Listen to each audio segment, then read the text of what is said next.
Hey guys, Matt from soundrolling.com. Wanted to do a video because of a question from Alex who asked about kind of work experience and shadowing. Firstly, this is just my thoughts. I'd love to hear your thoughts, so get down in the comments below. This kind of YouTube channel, if you're new to it, is all about me kind of just documenting my thoughts as I go along. So again, opinions and everything may vary in future. But yeah, so for instance, work experience for me was very, very important. I was very, very proactive when I went to my kind of film school foundation degree course. Came out with like 40 short films by the time I left, and that work experience has been the foundation of going forward to times that by 10 to over 400 projects. It's very tricky to shadow, I think, properly. You have to, if you're going to shadow someone, you have to build a relationship, and so it can't just be a thing of just extracting as much information and then kind of not being able to give anything back.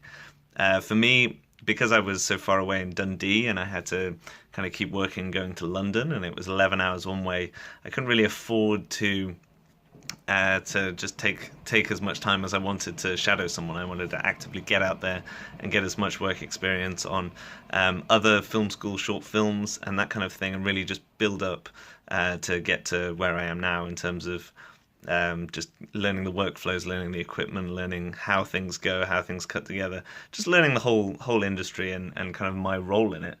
I think more and more the shadowing is getting tough because there's now a lot more people than there were. Originally it was almost like, I guess, a kind of pyramid scheme in terms of the very high end, because the most trusted people would then bring on someone below them who was very trusted, who would then bring on someone below them who was very trusted, and so you kind of had these various different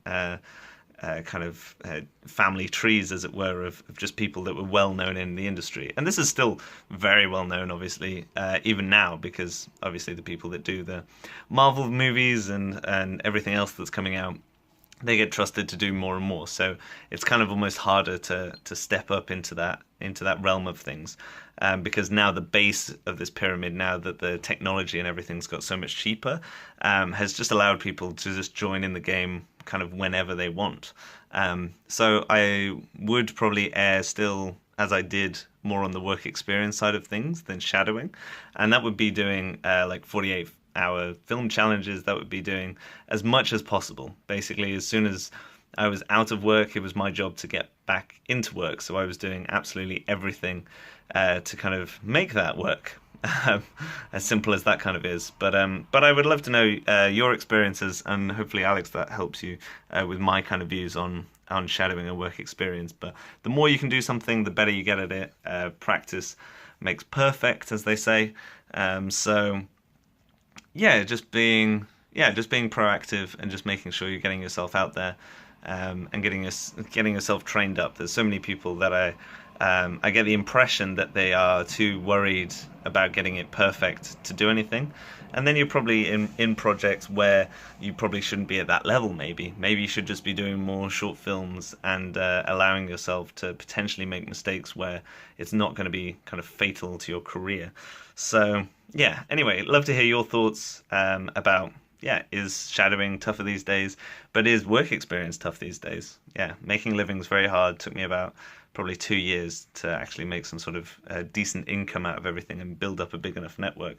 But there's so many different kind of tangents to this topic, so I'll let you get down in those comments and give me your ideas. So, till next time, see you later.